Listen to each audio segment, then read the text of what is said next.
परसा का जयराम महतो जी आपको कुछ लोगों ने कहना शुरू कर दिया है, तो ये कैसा लगता है? देखिए, परसा का जयराम महतो, क्या ये चीजें ये कैसे ये चीज संभव कर पा रहे हैं? देखिए, सेवा भाव मन में होना चाहिए। 2025 विधानसभा चुनाव में लड़ने का तैयारी है क्या यहाँ से? देखिए, हम तो काफी पहले से राजनीति में सक्रिय हैं। महिला सशक्तिकरण के लिए आपने क्या किया है और आगे क्या करने वाले हैं? देखिए, महिला सशक्तिकरण के लिए तो हमने तो एक देखा, कई सरकारी स्कूलों का व्यवस्था ही नहीं। देखिए, ये स्थानीय जनप्रतिनिधि लोगों का बन जाने के बाद लोग ऐसे आराम से बैठ जाते हैं। क्या आप जो है बन जाने के बाद ऐसे नहीं ना बैठिएगा? देखिए, सवाल ही नहीं पैदा होता है। और जिनका जो है बाढ़ का 6,000 या 6500 या 7,000 रुपया जो भी अभी तक किसी को नहीं मिला है। देखिए, तो ये कमी है यहाँ। जय हिंद साथियों, आप सभी का पहलेजा न्यूज यूट्यूब चैनल पर हम हार्दिक अभिनंदन करते हैं। और दोस्तों, अभी हमारी मौजूदगी बिहार राज्य की राजधानी पटना से 40 किलोमीटर के अंतर्गत सारण जिले में एक परसा विधानसभा सीट आता है, जो कि दोस्तों अभी यहाँ पे जो है आप जिनको देख रहे हैं, ये सोशल मीडिया पर, फेसबुक पर, यूट्यूब पर काफी वायरल हो चुके हैं। ये पब्लिक के बीच जाकर के जो है कि लोगों का सेवाएं देना, किसी को हॉस्पिटल की जरूरत है तो किसी को हॉस्पिटल में भर्ती कराते हुए दिखते हैं, किसी को कई लोगों को रोजगार दिलाने का काम करते हैं। विभिन्न प्रकार की समस्याओं को लेकर के अपने क्षेत्र में ये लगातार सक्रिय रहते हैं। अगर इन्हें दोस्तों जिस प्रकार से झारखंड में जयराम महतो जी ने जो है कि लोगों के लिए आवाज उठाते हैं, लोगों के लिए मतलब की मदद करते थे, और आज वो मतलब कि झारखंड का पोस्टर बॉय बन चुके हैं, उसी प्रकार से भी हमारे साथ जिस व्यक्ति को देख रहे हैं, ये सोशल मीडिया पर काफी वायरल हो चुके हैं। इनका नाम विपिन जी है। विपिन जी, आपका अपने चैनल पर हम हार्दिक अभिनंदन करते हैं। बहुत बहुत स्वागत है आपको, और आपके जितने भी चाहने वाले श्रोता हैं उनको भी बहुत बहुत धन्यवाद, स्वागत है, नमस्कार है। विपिन जी, आज जो आपको देखा जाता है कि किसी को अगर हॉस्पिटल की जरूरत पड़ती है या मतलब किसी के साथ कोई घटना हो जाता है, तो आप तुरंत जो है कि आप उसको हॉस्पिटल में व्यवस्था करवाते हैं, या मतलब बहुत से जगहों पे हमें मालूम चला कि आपने महिला सशक्तिकरण के लिए लेकर के जो है कि इसके ऊपर भी काम किया। और यहाँ पे जो है कि एक अभी दोस्तों भी उनकी फैक्ट्री में थे, उनकी फैक्ट्री में जो है कि आपने 15-20 युवाओं को रोजगार दिया। क्या ये चीजें ये कैसे ये चीज संभव कर पा रहे हैं? देखिए, सेवा भाव मन में होना चाहिए। समाज हित में, मानव हित में काम करने की श्रद्धा होनी चाहिए। तो इस श्रद्धा और इस लगन के साथ हम चाहते हैं कि ज्यादा से ज्यादा लोगों का सेवा हम करें, युवाओं को रोजगार दे, महिलाओं को रोजगार दे, उसी क्षेत्र में हम काम करते हैं। जैसा कि हम जो जयराम महतो जी की जो बात बता रहे हैं कि झारखंड में जयराम महतो जी, ऐसा लग रहा है आपके काम के हिसाब से ये आप जो है परसा का जयराम महतो जी आपको कुछ लोगों ने कहना शुरू कर दिया है, तो ये कैसा लगता है? देखिए, परसा का जयराम महतो लोग कह रहा है तो ऐसे ही नहीं कह रहा है, कहीं ना कहीं लोगों के बीच में हमने काम किया है, लोगों के बीच में सहयोग किया है, सेवा किया है, तब लोग हमको भी जयराम महतो जी का बराबरी करके लोग देख रहा है। तो जैसा कि जयराम महतो जी जो हुए, ऐसे ही करते करते वो राजनीति में एंट्री लिए, लोकसभा चुनाव लड़ रहे, विधानसभा चुनाव भी लड़ रहे हैं। क्या आपका भी आने वाले 2025 विधानसभा चुनाव में लड़ने का तैयारी है क्या यहाँ से? देखिए, हम तो काफी पहले से राजनीति में सक्रिय हैं। 2016 में हम पंचायती चुनाव लड़े थे, ठीक है। तो ये राजनीति में मेरा आने का और ये आज कोई सेवा करने का भाव नहीं। हम बहुत पहले से लोगों का सेवा कर रहे हैं, और निश्चित रूप से 2025 में परसा विधानसभा 121 से हमारी तैयारी है, और इस बार हम लड़ रहे हैं निश्चित रूप से। आप जैसे कि तैयारी कर रहे हैं, ठीक। आपने महिला सशक्तिकरण के ऊपर सर एक बात बताई थी, जो कि ये जो जगह जो है बिहार के पूर्व मुख्यमंत्री दरोगा राय जी का यहाँ पे आवास है। वो यहाँ पे विधानसभा जाने के बाद वो मुख्यमंत्री बने, किंतु आज भी जो है यहाँ पे महिला तो छोड़िए, पुरुष लोग भी काफी पिछड़े हुए स्थिति में है। तो आप ये बताइए कि महिला सशक्तिकरण के लिए आपने क्या किया है और आगे क्या करने वाले हैं? देखिए, महिला सशक्तिकरण के लिए और महिला उत्थान के लिए हम अपने एक विदा फाउंडेशन, मेरा एक संस्था है, उसके माध्यम से बिहार के 10 जिला में हम काम करते हैं। पहले हम महिलाओं को स्किल डेवलपमेंट की पूरी तरह से डेवलपमेंट करवाते हैं, स्किल लाते हैं उनमें, उनको रोजगार के लिए जागरूक करते हैं और तरह तरह का रोजगार हम उनको देते हैं। तो ये सिर्फ मेरे ही जिला में नहीं है, बिहार के 10 जिला में है। जैसे आप गोपालगंज, सिवान, आप मुजफ्फरपुर, वैशाली, खगड़िया, दरभंगा, मधुबनी, तो हजारों हजार महिलाएं हमारी संस्था में जुड़ी हुई हैं, युवा भाई जुड़े हुए हैं जो हमसे लाभ ले रहे हैं और हम उनके माध्यम से अपना भी रोजी रोजगार चलाते हैं और लोगों का भी घर चलाते हैं। आज से कुछ दिन पहले गंडक नदी का भीषण बाढ़ आपके क्षेत्र में आया था। आपका क्षेत्र परसा जो है ये बाढ़ के चपेट में हमेशा आता है, और जो है कि हमने आपका देखा था, कुछ वीडियो हमें दिखाया गया था। ये विपिन जी हैं, विपिन जी जो है कि लगातार बाढ़ पीड़ितों के लिए प्रखंड स्तर पर, अनुमंडल स्तर पर, जिला स्तर पर जाकर के जो है उन लोग के लिए आवाज उठा रहे हैं। लेकिन जो नेता होते हैं जिनको विधानसभा चुनाव लड़ना था, वो लोग जब तक वो लोग सांसद विधायक मुखिया नहीं बने होते हैं तब तक लोगों के लिए ऐसा ही लड़ते हैं। अब बन जाने के बाद लोग ऐसे आराम से बैठ जाते हैं। क्या आप जो है बन जाने के बाद ऐसे नहीं ना बैठिएगा? देखिए, सवाल ही नहीं पैदा होता है कि हम लोग सत्ता मिलने के बाद बैठ जाए।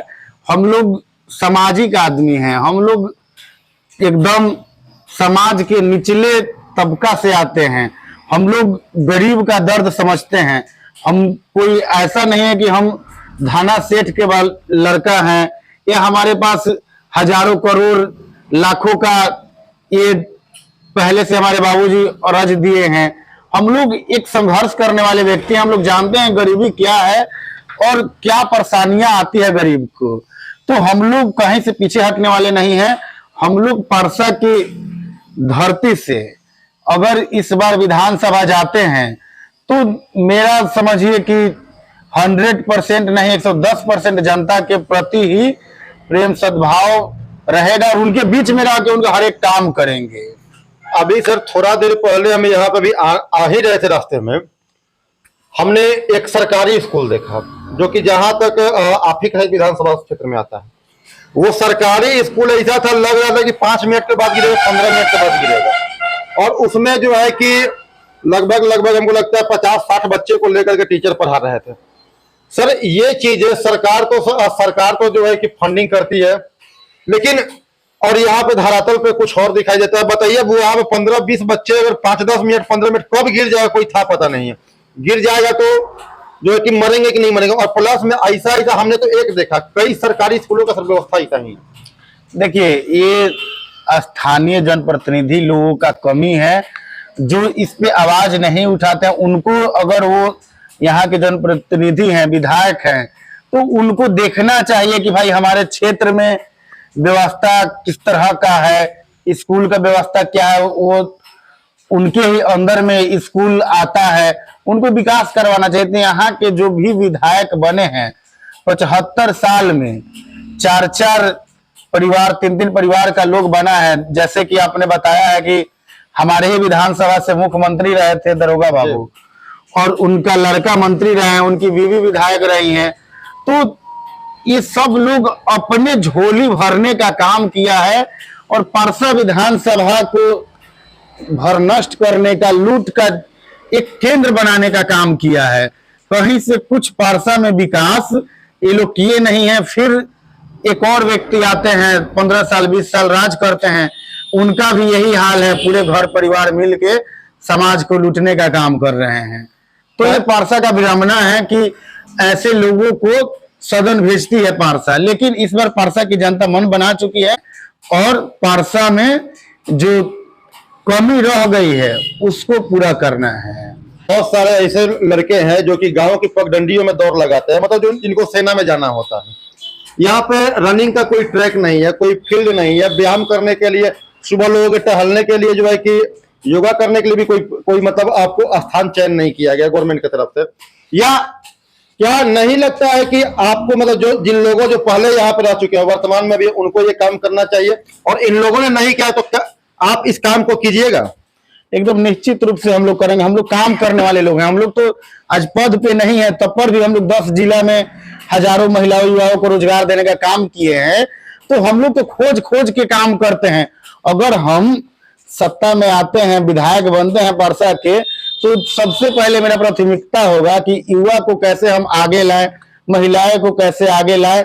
और नहीं भी रहा तब भी हम काफी दिनों से, आप मेरे बारे में पता कीजिएगा, क्षेत्र में सर्वे कराइएगा, अपने विधानसभा के लिए, अपने जिला के लिए क्या किए हैं, तो आपको खुद पता चलेगा कि हम लोग कैसे लोग हैं और क्या किए हैं आज तक। जो आप देख रहे हैं ये परसा विधानसभा सीट कहीं ना कहीं एक ही परिवार की राजनीति के बीच में सिमट के रही हुई है, जिसमें और जो है कि लगभग अब कुछ दिनों से या कुछ वर्षों से कहिए, कुछ दूसरे लोगों ने भी इसके ऊपर विधानसभा पे राज किया है। लेकिन ये परसा जो है दोस्तों, आने के बाद पहले तो कुछ सड़कें यहाँ पे स्थिति संभली है, लेकिन विपिन जी आज जब हमने बात बताया कि अभी हमें कई लोग बताएं कि अभी बाढ़ राहत सामग्री में भी धांधली की गई थी, और जिनका जो है बाढ़ का 6,000 या 6500 या 7,000 रुपया जो भी अभी तक किसी को नहीं मिला है। देखिए, तो ये कमी है यहाँ के जो हमारे विधायक हैं, मुखिया हैं, जहाँ इस तरह का समस्या आया था तो उन लोगों को बढ़ चढ़ के समाज के लोगों को लाभ दिलाना चाहिए था।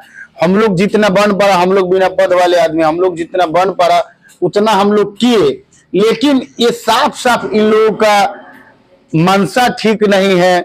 जनता के प्रति काम करने का इन लोगों का, जनता के प्रति श्रद्धा नहीं है, सिर्फ अपने तक लोग सीमित है।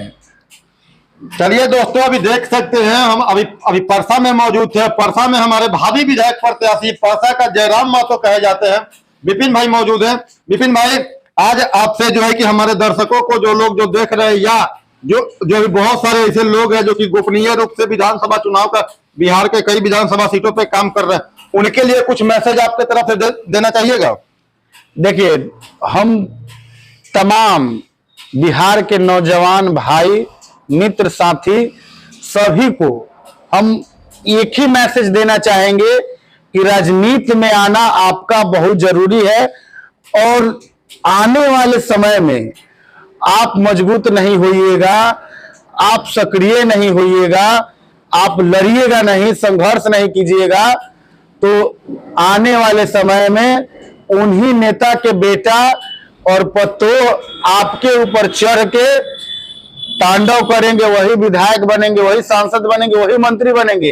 ये और जग के लड़ाई लड़िए। जैसे हम परसा विधानसभा में 75 साल की आजादी के बाद भी परसा आजाद नहीं हुआ, हम इस बार ये 2-3 परिवारों में जो विधानसभा रह गया था, भ्रष्टाचार में विलुप्त था परसा, उसको इस बार हम लोग आजाद करेंगे, बदलेंगे परसा को।